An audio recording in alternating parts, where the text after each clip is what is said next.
Hey y'all, this is Elle Thick Madame. I know, but look, y'all, I am winding down. I'm going to bed shortly, as you can tell by my ensemble. You can tell by my wardrobe change. My hair is just braided back into a French braid, and that's the way I've been wearing it for the past few days. When I'm at work, that's what it looked like and all that. So don't be alarmed. I'm not a bald head scallywag. My hair is just braided back into a French braid and tucked under, out of the way. That's it. I don't know what I want to do to my hair, but I know I'm doing something. So don't worry about all that. It's okay. Anyway, so I watched the pilot episode of For Life, and just in case you don't know what that's about or you haven't heard about it, which I would be shocked because there has been so much buzz just everywhere about this show. I'll just go on ahead and, read off what it's all about so you'll, have a better understanding. So, this is inspired by the life of Isaac Wright Jr. For Life is a fictional, serialized legal and family drama about an imprisoned man, Aaron Wallace, who becomes a lawyer, litigating cases for other inmates while fighting to overturn his own life sentence for a crime he didn't commit. His quest for freedom is driven by his desperate desire to get back to the family he loves and reclaim the life that was stolen from him. Aaron's complicated relationship with a progressive female prison warden helps shine a light on the flaws and challenges in the United States penal and legal systems. So this first aired on the 11th. There are currently 2 episodes out. Y'all, the first thing that I have to point out, and when I say that, I'm serious. I can't do it. I can't go any further without saying this. I know at least 90%, if not more, of the people who are on this cast. Every time a scene came on, I was like, I know them. I've seen them in all these movies. I've seen them in all these TV shows. Oh my gosh. Like every time I looked up, I was like, really? And okay, let's make sure we go on ahead and put it out there. So the person who is playing the imprisoned man, whose name is, Aaron Wallace on here, he was in Captain America, The First Avenger, let's see, The Last Tree. Yeah, he's been a lot of stuff, but I knew I saw him in some other stuff. But yeah, the last thing I saw him in was Captain America. So I was like, okay, I know him from somewhere. I couldn't think of where it was. And then I was like, okay, I knew him. So he's actually British. I wouldn't have ever known that had I not looked him up to make sure I knew I wasn't crazy, because I know I'd seen him somewhere. Now, he had a child and was in a very serious relationship with this woman who he had a child with. And in real life, her real life name is Joy Bryant. Y'all, I know I'm wrong. Wait a minute before I go to her. I was supposed to tell y'all his real name. So the main character's real name is Nicholas Pinnock. Pinnock. So anyway, on to Joy Bryant. When I tell you, every single time I see this woman in a movie, a TV show, anything that she in, this heifer don't age. I'm just like, ma'am. And I mean every single time. Girl, what are you doing? I am here for it. Like, she really does not age. But anyway, let me put in, I gotta make sure I look up some stuff. She was the woman who played, she was in Get Rich or Die Trying, About Last Night, Welcome Home, Roscoe Jenkins, Antoine Fisher, Honey. She was in a whole lot of stuff. So yeah, she's been in a lot of stuff. I've seen her for forever. And like I said, she does not age. It's like she gets better with time. Let's see.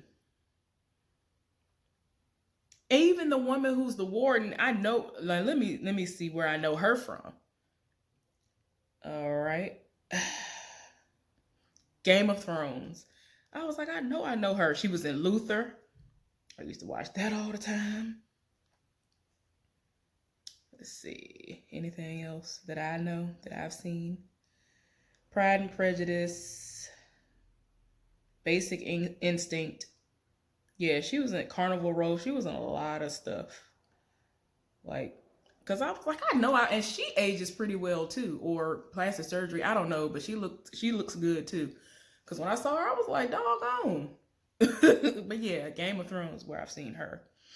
So, yeah, that's the warden, and her real name is, let me go back up here, Indira Varma. I'm probably said that all the way wrong. Now, the girl who is playing the main character, Aaron's daughter, her real name is Tyla Harris.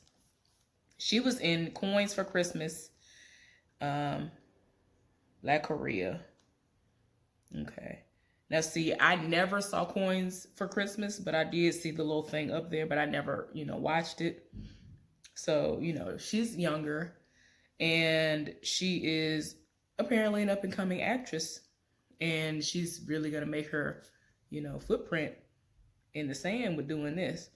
Y'all, Boris MacGyver. All right? I know good and well all y'all know who this is. All right, let me tell y'all some stuff that he was in. House of Cards. The Pink Panther, which I somehow didn't see because I used to live for that when I watched the cartoon. Dark Matter. I don't know why stuff is not coming up because I see this man everywhere. Like, this man is ridiculous when it comes to the checks. But for some reason, I guess because it's IMDb. But yeah, he has done a whole lot. When you see his face, you be like, oh yeah, I know him. But yeah, he is on this show playing, I gotta go back. I hate that this doesn't go back that far. Well, it doesn't go back how I want it to go. Oh yes, he was in Persons of Interest. I'm glad they put that on there because it didn't come up on the list. Because I was like, I know I saw him in something like that really like piqued my. If you ain't never seen Person of Interest, oh, that show was good. I'm sorry. Oh my gosh, that just made me go back. I'm sorry. But yeah, Dorian Mazik. Y'all know Dorian Mazik. Okay, let me make sure I tell y'all. Deliver Us from Evil. Southland. I'm trying to figure out. Let me see. He was in Luke Cage. It's like he kind of plays the same role a lot of the time too.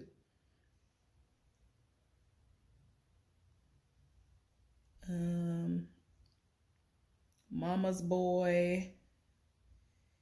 Annie. All Rise, which I have not seen yet. Y'all, this man has been in everything. Yep. And it's something that I really want to say. I don't know what show it is or movie, but this man has been in a lot of stuff too.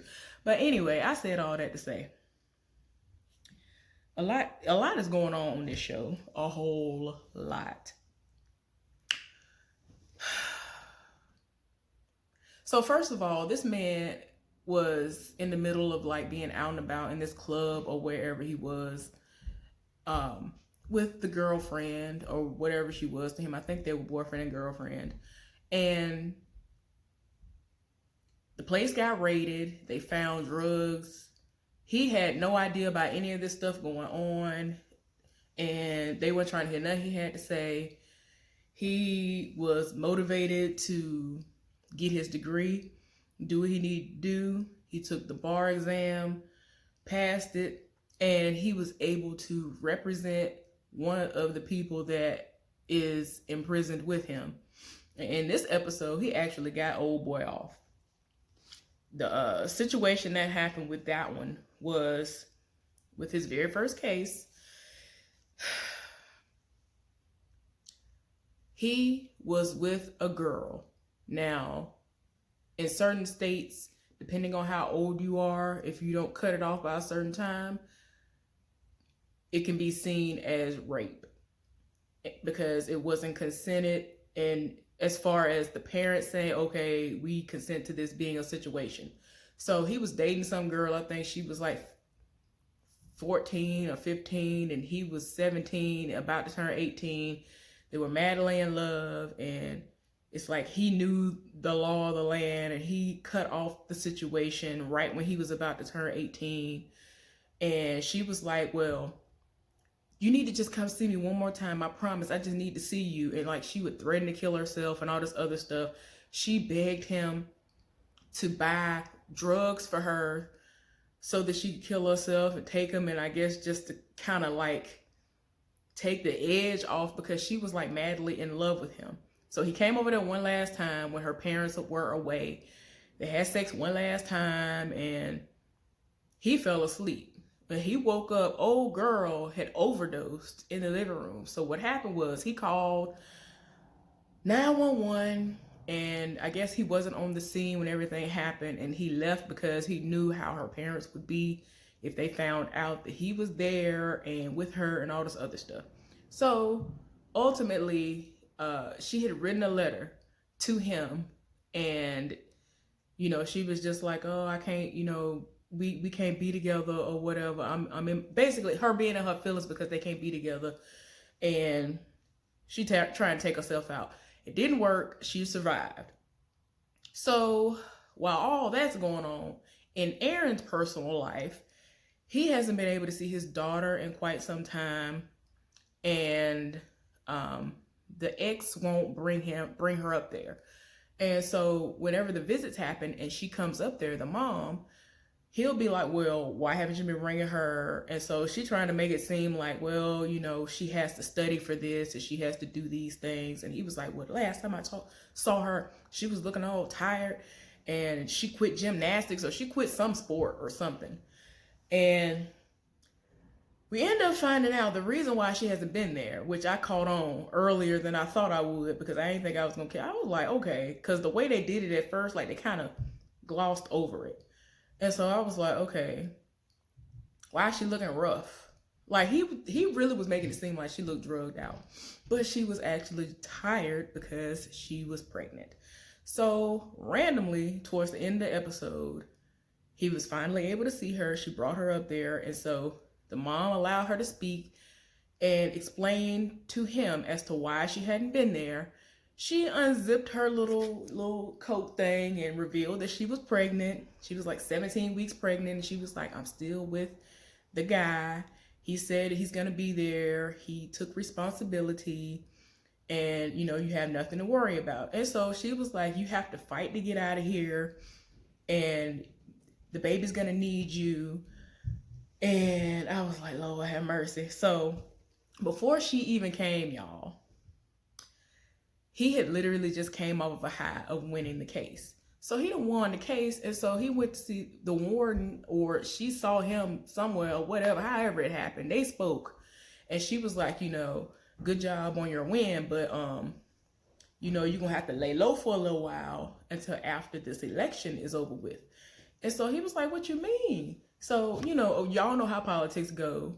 You can't sit up there and say certain things, especially if you're in a position that he's in, because he literally is the property of that state. Literally the property of that state.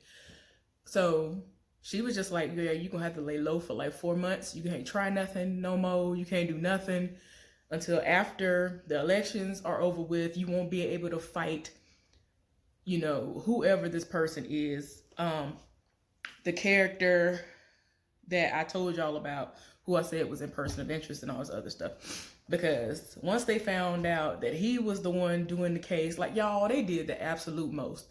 He was in there representing them.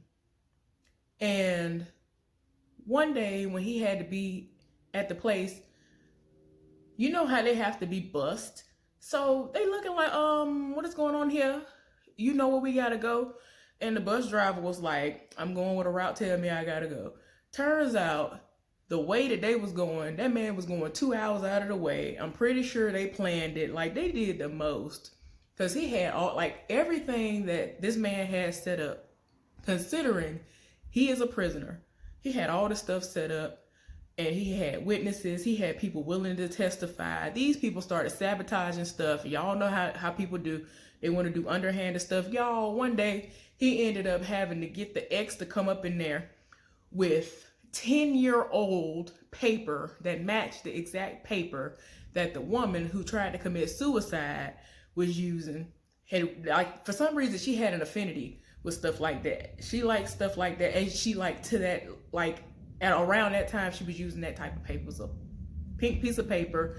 He asked her, he went and got a phone from a little hiding spot, and he called her and was like, I need you to do me a favor. And the favor was for her to go to some antique type of place, thrift type place or whatever, to see if they still had that paper there. It's 10 years old. It was like this big, I guess you could say, of pink paper that matched exactly the kind of paper that it was literally the exact paper gotten from that same place that she wrote certain letters to him on. And one day he went in the cell to talk to old boy, the guy he was representing, and he was really in his feelings. I didn't know if he was drugged out, trying to OD, and had gotten some drugs snuck to him, and he's just trying to go ahead and end his life because he feels as though he gonna spend 20 years in there. Because at this point, he's already spent 6 years in there, the guy he was representing. And if these people didn't come through, he was going to end up doing 20. So it looked like everybody, that particular day when he was looking drugged out and just in his feelings, maybe he had just been crying a whole lot. He over here shaking him and doing all this. And then that's when we see a pink letter in his hand that came from the girl whose name was Molly. That was the little girl, that was her name. You know what I'm saying? Even though she's older now, her name was Molly. And all kinds of bells and whistles went off in his head, like, okay, this is what I need to do. Because he was like, I remember you told me that you could remember word for word what she said in that letter. And he was like, yeah. And man, he devised a scheme. It's like, if you gonna pull these stunts, I'm gonna do the same thing you doing, but I'm gonna be better at playing the game than you are. He said they got the ex to go get the paper, brought it in there when she was doing the visitation.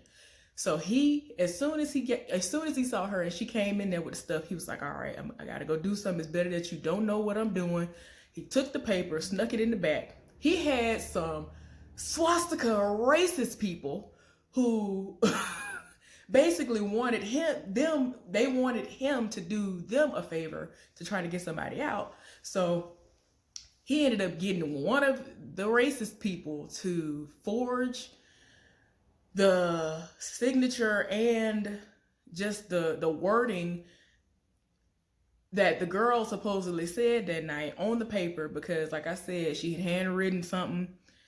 Y'all, they did the absolute most. Had him to do it. They had people watching out to make sure nobody was going to walk up and catch them red-handed doing this stuff. Then he proceeded to go to the kitchen where some of the assignments were for the people, and he ended up having them to like spray some kind of solution on a rolling pin and make it look like partial prints are on it. And then they put it in the oven to make it really look like it was, a little aged, even more or whatever. Look like, somebody had it or whatever. And he made it seem like the arresting officer or somebody had that and a letter that was typed up. This man went in a room with a typewriter, a literal typewriter. Oh, Lord, a typewriter, Jesus.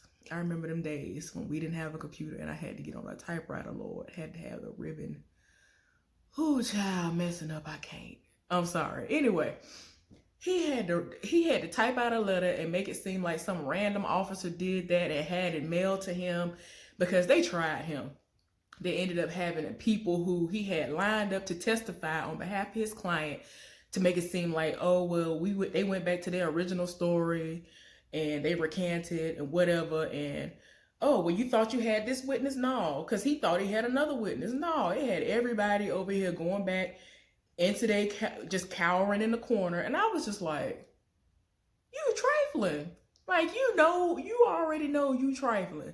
You raggedy. Why are you so like people like that irk my soul. But anyway, y'all, like I said, he ended up being able to get him off. He went home and now he got to try to work on his own case. Like all of this stuff is going to be in an effort for him to ultimately, I'm pretty sure, try his own case and get out. I don't know the story. I don't know the story of the real person as far as, you know, how he was able to get out. But I'm pretty sure that's what it is. But yeah, y'all, it was a lot. It was really good. And like I said, the warden tried to tell him, like, look, you're going to have to back off for like 4 months. And he kind of sat there and wallowed in it. And then when he saw his daughter, all that went out the window because he was supposed to be playing a long game. This was all supposed to be the long game for him, doing what he needed to do, winning case by case, and then they're seeing how serious and how good of a lawyer he is, and then he will be able to plead his own case because he didn't even do nothing. Y'all, he was like, forget that. This is the short game. This ain't what we finna do now. Ain't nobody got time for the long game. And he politely went. He put his degree back up on the wall in the middle of the night when he's supposed to be sleeping. He up studying and ready to try some more cases. Like, y'all, I cannot wait to watch the second episode. It's already out. The third episode, let me see, I guess came on tonight or came on tonight. I don't know. I gotta look at the days that it come on. But anyway, I might watch the second episode when I get off work tomorrow. I don't know, but hopefully y'all enjoyed this review. It was random. It was off the cuff. Yeah, y'all look into that cast. Y'all will see what I'm talking about. You will recognize them because the little thing that I looked on, it was not anywhere near the list of shows and TV shows and movies that I know I've seen these people on, and they are amazing. Like literally almost every, I'm talking about down to the people who had the swastikas and stuff on them. Like I even know them from stuff. Like I know them, like every single last one of them. Cause I was like, dang, I know the whole cast. Dang, man, come on, now y'all doing a lot. But anyway, like I said, I hope y'all enjoyed this review. I know it was random, very impromptu and all that good stuff. But anyway, I'm about to wind down and get ready to go ahead and take it on in for the night. I hope y'all have a good one. Thank you so much for all of your support. Thank y'all for watching me and subscribing. Tell people about me who are interested in these shows so I can have me some motivation to keep going. Anyway, I'll see y'all later on for something else. Have a good night. Bye.